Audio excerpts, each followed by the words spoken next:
Good morning, guys. Saying hello from the glacier up on Zermatt, Cervinia area, the Matterhorn Glacier. Back here for another ski week. Weather's a little bit different. It was sunny this morning when we were skiing, but the clouds come in, but the temperature's nice and cool, so the snow's still in great condition. Comparison to last week, very similar conditions, but if you look around, the slope up here is starting to get populated. So a lot of people up here, good levels of skier generally. A lot of people doing instructor training, race training, a couple of national teams training as well, which is obviously great to watch and to look at. Up here, this is another slope that gets prepared usually in the early part of July. If you look at the machines up there, they're basically constructing what will be another piste, which we'll be accessing from the top, right next to that glacier over there. You can sort of see it. Last week, that's where we started the video. It's up there in the cloud. That's the top of the lift that the Troggelsteg took us up to. A nice slope comes through there. And there's quite a lot of adjoining pistes for summer skiing actually working. So, you know, right now we can ski from the Cervinia side, so ski down into Cervinia. Use these two T-bars here at the top. There's another T-bar on the top and another T-bar at the very top. And obviously we can ski down to the Zermatt side to Troggelsteg, and it's really good conditions. It was fun skiing last week. It was quite interesting with the Facebook Live. We learned during the broadcast that you can't move the camera too much. So for this week, we're going to be answering some questions and showing a few pointers to everybody that's watching on that. Again, you know, we need to thank our sponsors. That's why we can afford to do these. So Knight Frank, Argentex, Planks, and the Faraday and Verbier Ski Service, all the guys that regularly support us, Monrev, here in Cervinia. So one of the questions that came out of last week, we worked on showing people the pivoting turns that you would do to try and encourage leg steering range. Some people went and practiced on that. Some people even went away and made little devices like rotation devices at home to be able to rotate their legs and get a full range of exercise for it, and that was excellent. So we saw some brilliant progress being made on that. So people were combining things we were doing in the earlier stages, like some of the stretching work that we did and the activation work, and they were putting it into actual practice. Haven't had anybody skiing yet, showing us any ski stuff, and I'm sure over this next few weeks people are going to get out and start skiing and showing us the videos on that. But that was quite good, and a lot of people seem to get the idea that the exercise is better worked on the steeper slope, as we were talking about. The other thing we looked at last week was the ankle flex. So from a point of view of ankle flex, a couple of people asked questions regarding the flex. Just looking at the boot, we were trying to make sure people could get a good flex and a good rebound out the boot. A lot of people that wrote in tried that. They put their boots on at home. And again, you know, this is the idea of these webinars. Before they actually went skiing, they identified, because it was a bit more realistic last week. You know, a lot of these webinars, sometimes when you're doing stuff at home, people can find it difficult to relate it to actually skiing on snow. A lot of people don't, but some people do. And by showing it last week, the ankle flex exercise, people went away, put their boots on. And I guess there was a bit more of an urgency, because I was up here skiing. You know, people thought, actually, you know, people are going to be skiing with us in a couple of weeks' time. Let's look at the ankle.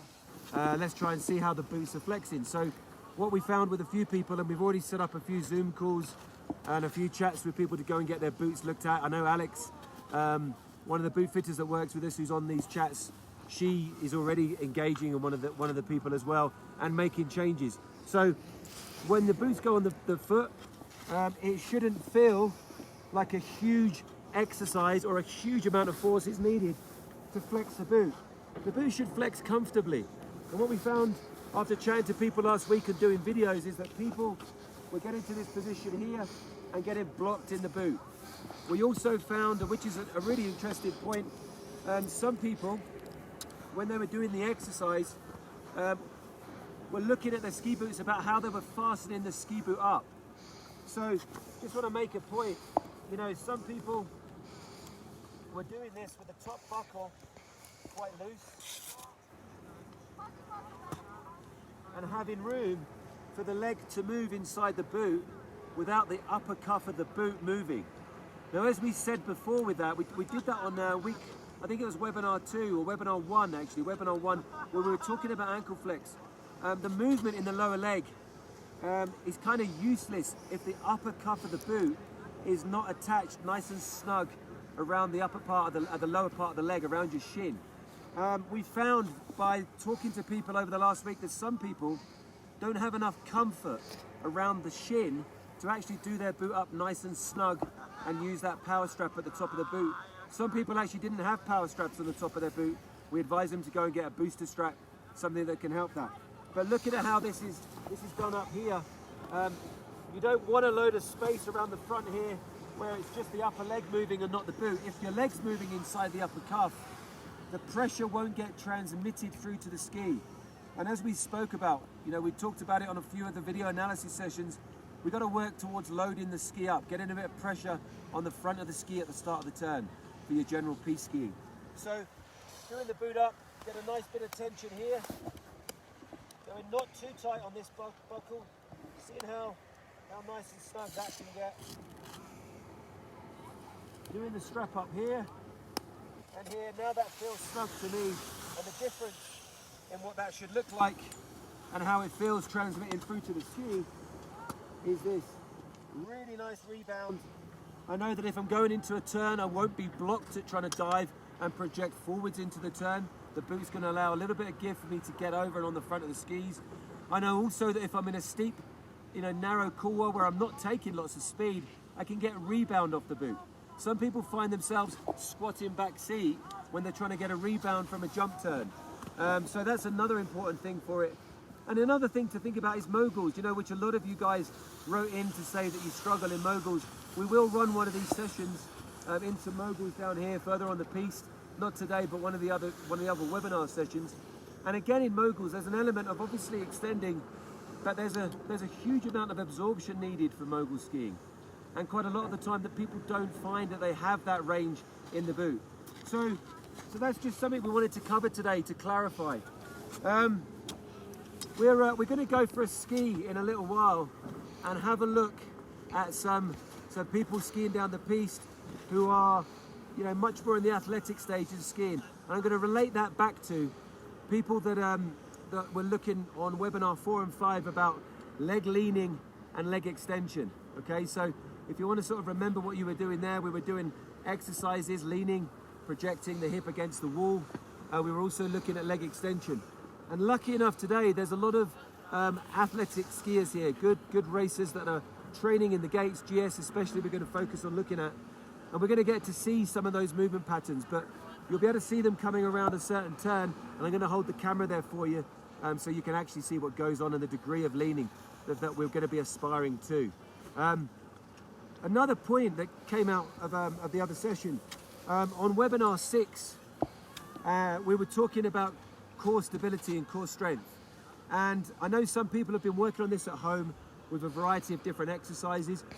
Obviously on that session, we were talking about core, not really just from strength, but more so from the point of view of endurance and maintaining core strength as you're skiing. We made the point on that webinar that when a lot of people go skiing and your coach is at the top of the pitch, you can see the moguls there, or you're going to do some punchy type of jump turns or short radius turns. People get that thing in their head like, right, I'm going to activate my core, and they get it working here and it's activated. But when they get into like 1, 2 or 3 turns, the core's let go, and all the focus that your brain's doing is looking after the legs and making sure they're flexing and extending and you're staying in balance. So one of the things about the core is we do need to keep it activated full time. Something to mention is perhaps don't think about having on a scale of 1 to 10, your core sort of activated at 10. That's a real strong piece of tension, but can sometimes block the ability to use and activate other parts of your body. Rather than going for such an intense strength, think about getting a sort of a retained type of tension. So rather than going to 10 on that activation scale, that strength scale, maybe go between 5 and 7 and getting your core gently activated so it can have more of an endurance anyway, but be something that sort of sits there chugging away in the background and is always on for you. The question we got asked the other day was, what's your posture and core like between what you can see when you see racers skiing on piste, hardcore snow, and freeride athletes perhaps, and people skiing in powder. And the one thing I'll say to that, if I'll come below you here, much easier to show you. So the one thing I'll say is that when we're skiing on piste, the general posture in the body is something like this, and the body position is here.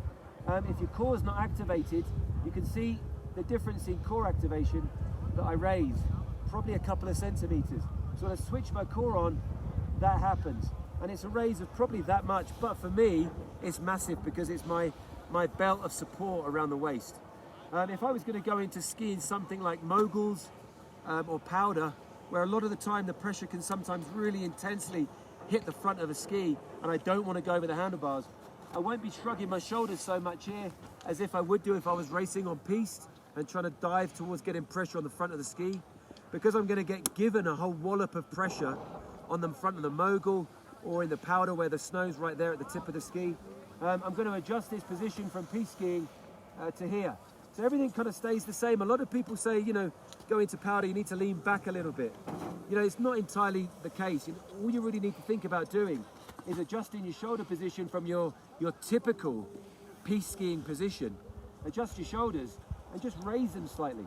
Everything around here stays the same, but just in the upper body, just so you've got that better chance of staying on top of the skis and not getting ejected forward, just keep your shoulders raised. But that's the main point to answer a few of your questions, guys. The core activation makes this kind of difference with your posture from being here, no core, activate the core, and it raises slightly. And that's something to perhaps always think about before you set off on your ski run. The last static thing I'm going to do with you, again coming through questions of posture, upper body posture management, is to do with the position of your arms and how you'd work them with your pole plant. We know when we teach people to ski, you guys might know the same, sometimes the arms can be waving around, especially if you haven't got your full range of steering in your legs. You know, the hips rotate a bit and the knock-on effect goes up to the arms. Some people work, especially in shorter radius turns, when there's a lot more sort of higher tempo rhythm, they work hard to try and keep their arms stabilized, but the arms can be waving out to the side, you know, like the arm out of the windscreen, you know, the window of a door, and boom, it comes out. When you're traveling down the hill at speed, when your arm comes out of position, it can really get pulled back. And when you're in the middle of making movements going down, the arms can be vulnerable to that. Just to go over the point about pole plant position and arm position, one of the things we classically see, I mean, this is very similar actually, when you look at legs and you look at people that ski with an A-frame, it's a break of the strength, you could say, where the skeleton's really working for you. And with arms, we often see people in a skiing position. I'll come in front of you here. We often see people in a skiing position. Let me turn around. Just here, where they're skiing down, but the arms may have the elbows dropping in. And it's kind of like a very similar thing in the legs. You know, we call it the A-frame of the arms anyway. What you'll do here, you'll have a very weaker pole plant. And usually when the pole hits the ground, the handle comes flying back. So whatever you're doing with your poles, and again, if you're in your back garden and you've got your ski poles at home and you've got a bit of an incline, go and work on your pole plant. You know, jump side to side, use your jump turns. But your pole plant position, rather than it waving around like so, if you adjust just slightly here in the arms and create a position where there's a very, very, very slight oval shape. And I don't mean like this, but just a very slight oval shape like that. That strength that you gain in the arms is massive. So when you pole plant, you feel that the strength of your whole body right down to your core is holding and keeping that hand in check, keeping it in place. And once you've got this working for you, you'll find that the hands can get a bit more dynamic. They can move a little bit easier, a little bit stronger. What I'm going to do, guys, just, I mean, that's covering a couple of points there for you, the flex and looking at how the boots are done up. And obviously looking as well about the core, because we you know, people have been asking that. That's your difference when it's activated and when it's not activated. There's a few more centimeters. We've talked just there about sort of not having an intense core activation tension. We're talking about holding a general consistent retained tension, and that sort of scale 1 to 10, looking around a 7.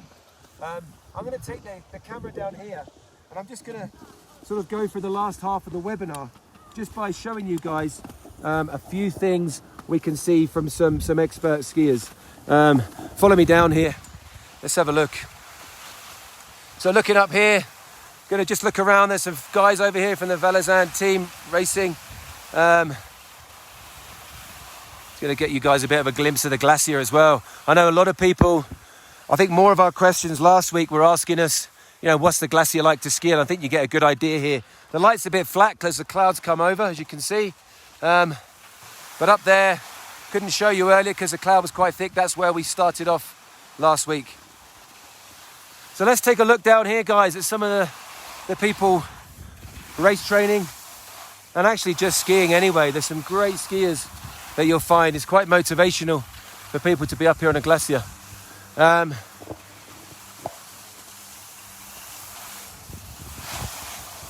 have a look. So the variety of slopes that you get up on the glacier, you can see everything from the flatter slopes down there. Quite a nice steep pitch here. Over to the side there, we're normally building mogul courses. Over on the far side there, that's a race area which has been hired sort of privately by a team. Some ski instructors here in the blue jackets, you can see training. A lot of ski instructors over here. And let's see if we can find some good skiing. Might try and hone in on these ski instructors. Let's have a look.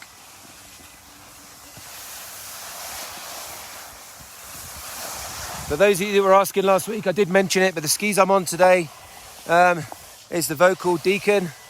The Deacon, as you know, is like an all-mounted, well, it's a ski that pretty much does a bit more than what a good piste ski will do. It'll take you to a lot further places.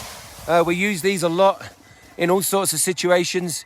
Can take us quite far from piste to steeps and the variety of stuff until we start jumping on the free ride skis. And the boot I'm skiing on is a Dalbello DS 130. The Dalbello boots is kind of like, we ski on the DRS quite a lot, which is a race boot. The DRS 130 and the DS 130 are very similar, but the DS is something much more inclined towards what we'd be getting the guys that come and ski with us to ski on. You know, the DRS is a great boot. The DS gives you a little bit more versatility, is a little bit of a wider range, can reach more towards an intermediate sort of skier when you look at the softer boots. Okay. So let's go and find some skiers, guys.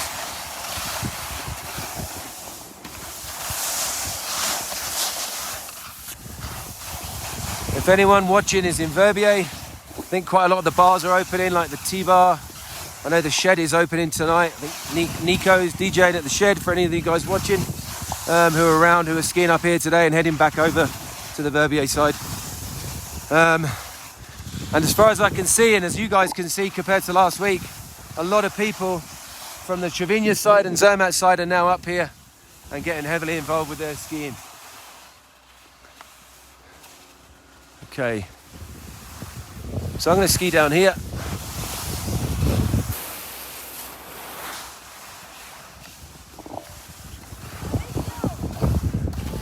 And let's have a look at a pitch down here. So in about 20 seconds, 30 seconds, there should be a few skiers coming down. We'll have a look.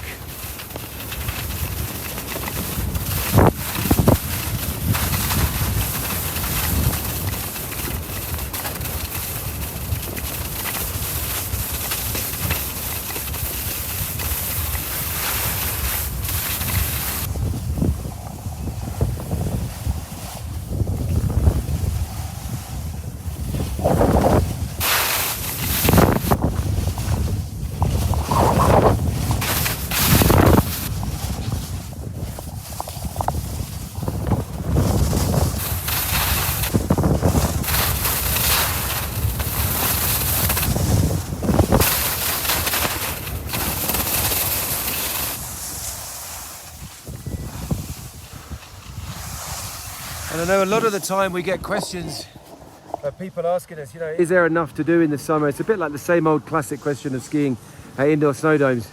To ski from up there, from where the Troglisteg station's going to take you up to the top of the Zermatt area, you know, you've got a good skier. You know, you're not going to be down there in a matter of seconds. That's going to take a fair bit of time. As you know as well here, but you've got 2 T-bars, a third T-bar that will switch on when the snow park there opens up. That'll be next week.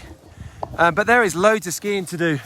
And if you carry on further down the glacier, where you'll see a few people going, there's a lot of room, a lot of distance to get yourself back down there. So there's a massive amount of scope for skiing. Let's have a look at some of these guys coming down here now.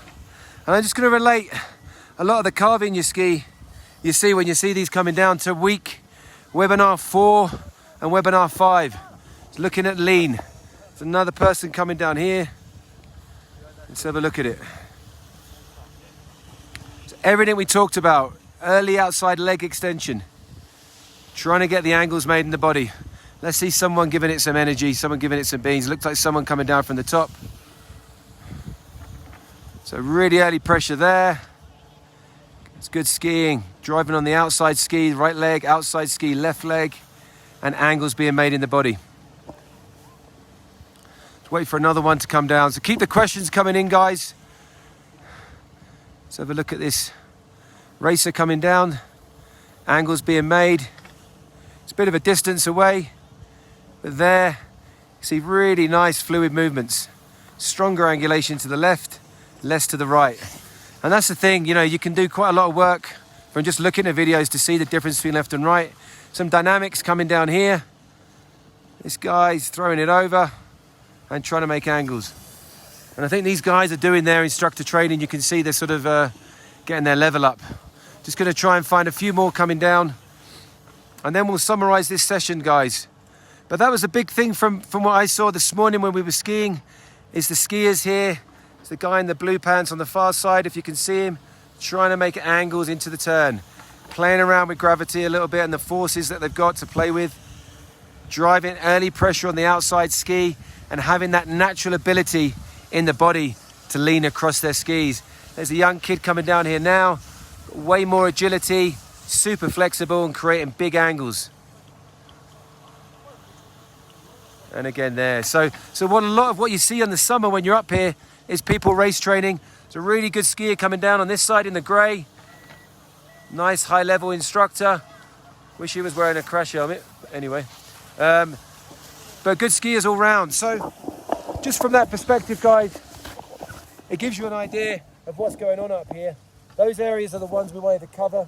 Rob will post some videos from what we're seeing on here and looking at these guys coming down. Another very agile skier coming down, creating angles nice and early in the body. Really fluid. No restrictions at all from a biomechanics point of view. Physiology working bang on for their skiing. Last skier going to film coming down the far side again. Might be a bit far away to see, but all looking good. So guys, that's Zermatt right now. Cervinia Zermatt Glacier. Conditions are great. All the lifts are working and operating, which is really good. And the conditions, as I said to you last week, they're the best I've seen since we started coming here in 2012. So yeah, a great start. But we're starting here on the 25th. And I saw Charlie and the Mon Rev today. They're opening up on the 11th. But it's well worth a visit. If you're allowed to travel, if you can get across, get out and try to experience the slopes. Thanks for tuning in, guys. We'll see you next week, same time. Questions roll in and we'll get some videos and Zoom calls operated if we need to, just to give you guys more feedback. Nice one. See you next week. Bye.